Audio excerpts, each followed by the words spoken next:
All right, Village, today we are talking about violations because I just got one. And when I found out I was getting a violation, my heart sank. I was so full of fear and worry because I've been here before and it was not very pretty. And I wanted to share this experience because it's something that is going to happen in your foster caregiver journey. I do hear from quite a few caregivers or potential caregivers who are either nervous about it, it's deterring them from even moving forward with the process, or they've received a violation or in the process of an allegation and they are afraid, they are confused, and they don't know really what to do. So let me share with you what I know so that hopefully it can alleviate some of the fear. And in a weird way, I want to normalize getting violations. And I just want to explain because I'm not saying that you should go around and violate all the policies, but have you seen the policies for being a foster caregiver? I mean, I'm in Ohio and I have had a printed out copy of all of the policies from the state and then the agency that I was licensed with. You can go, I'll put a link to Ohio's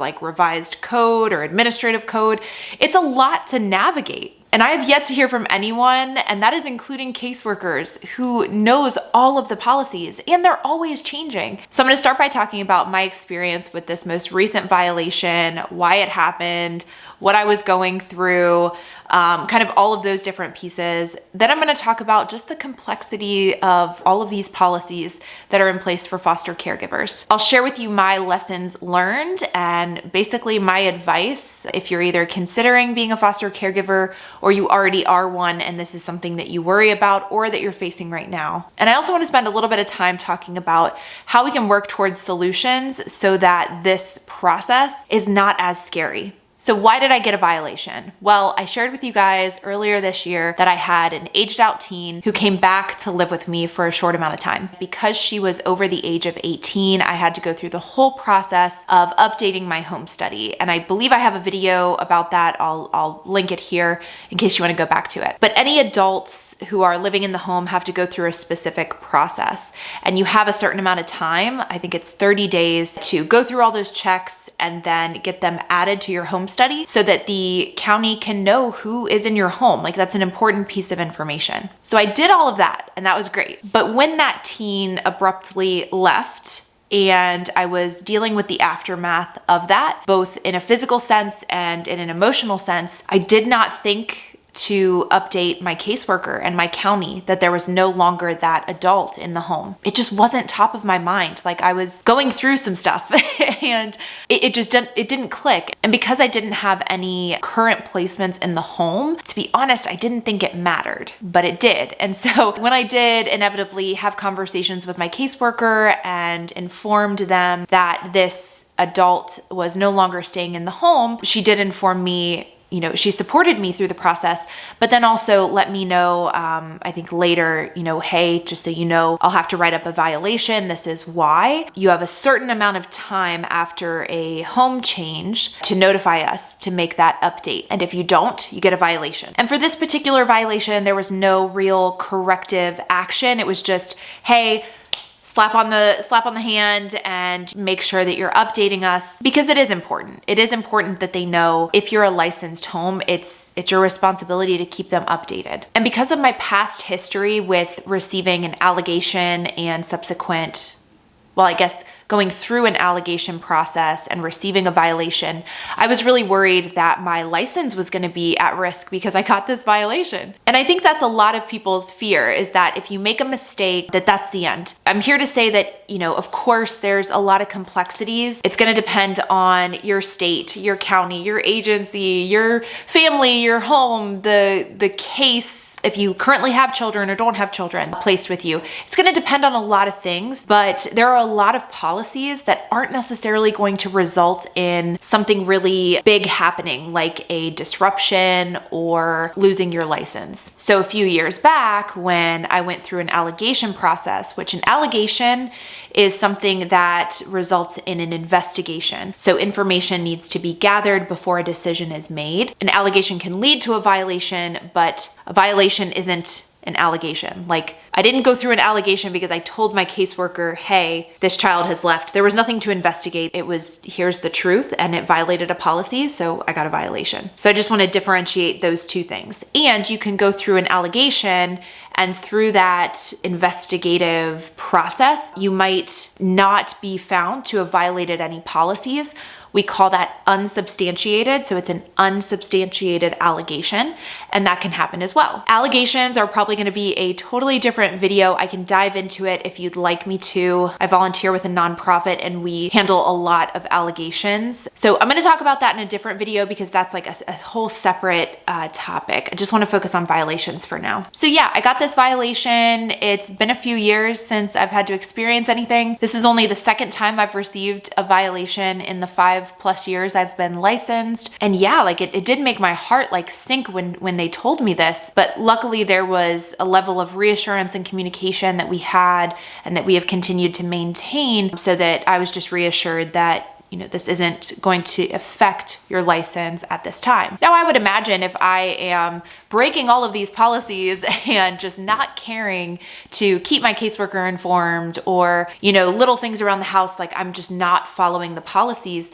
then yes, a simple violation like this could result in a bigger conversation and it could impact your license. I guess I just want to reassure that not everything is going to lead to like that drastic action. And why do these policy violations happen? I mean, did I intend to keep this information from my caseworker? No, of course not. Are there policies right now that I might be in violation of? Possibly, I don't know. I could go in and read every single policy and refamiliarize myself with all of the different things that I should be up to date on. But also policies change. Every so often, different policies are up for review and they are altered, sometimes in a minor way and sometimes in a big way. I want to share this with you because as you are either deciding to become a foster caregiver and you're identifying the agency or county that you want to hold your license with, these are conversations that you can have with them. You can ask them about their process, how they communicate policy changes, how they handle things like a violation even if you weren't aware of the policy. Mistakes that happen are usually a result of miscommunication or misunderstanding rather than intentional non-compliance. And I think that caseworkers see that too. And when they are issuing violations for stuff like this, I'm interested to hear their perspective. So if you're a caseworker watching this, share in the comments how you handle it and what your understanding of it is. Ultimately, in a dream world, if I could just go to the state and say, hey, can we consolidate all of these? Can we use language that everyone can actually understand instead of like legal talk? Can we minimize the amount of policies so that the ones that matter are truly impactful and they're being followed, and some of these small little side ones that are just like one-off, aren't taking up people's mental space. But unfortunately, these policies are in place for a reason. I also want to mention that if there is a policy that you don't agree with, so if you're going through training and you come across a policy or a new policy is introduced or you're just becoming aware of one and you have an issue with it, I would strongly encourage you to talk with your caseworker to get a better understanding. As a foster caregiver, we're choosing to be licensed, follow these policies.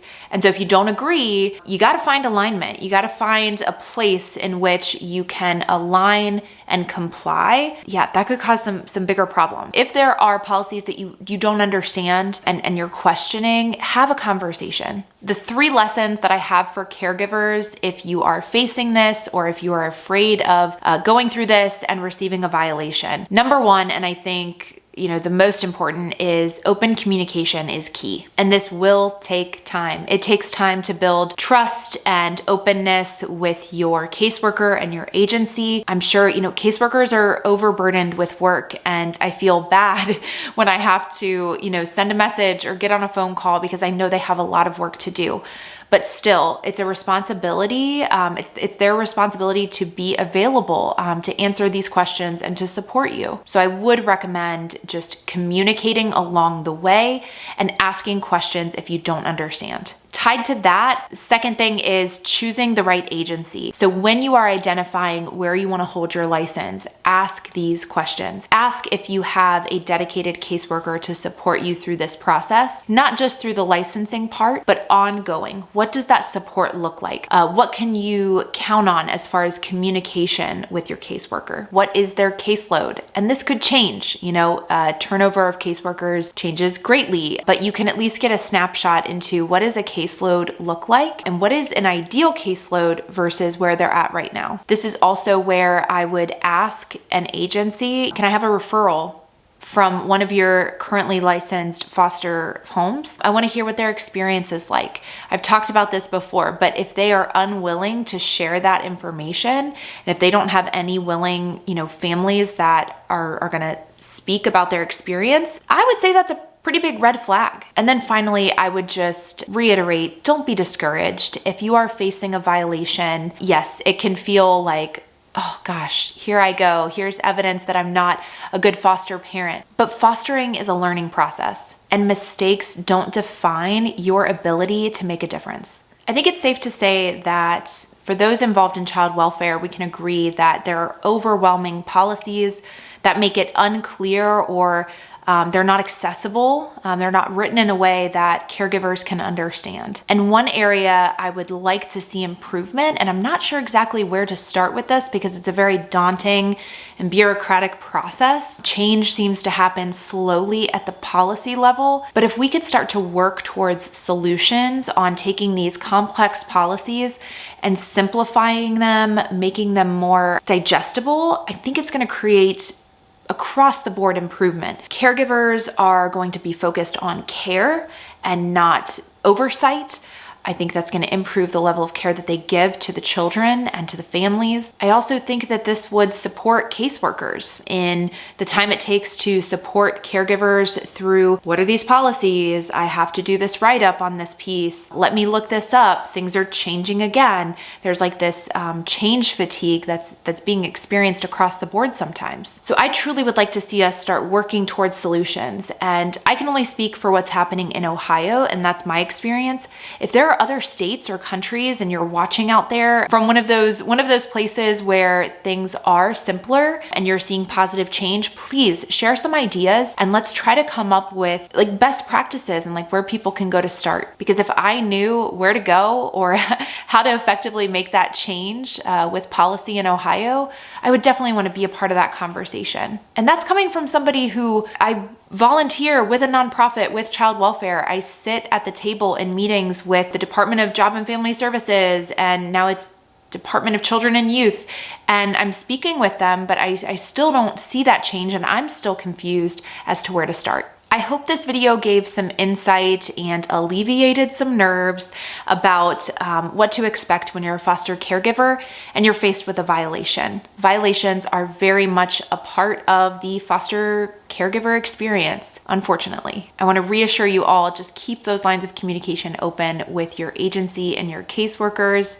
If you have a true intention, that is most often going to shine through. And let's keep the conversation going on how to make improvements so that these don't have to happen that much. I think we'd all be better for it. But until next time, thank you so much for watching.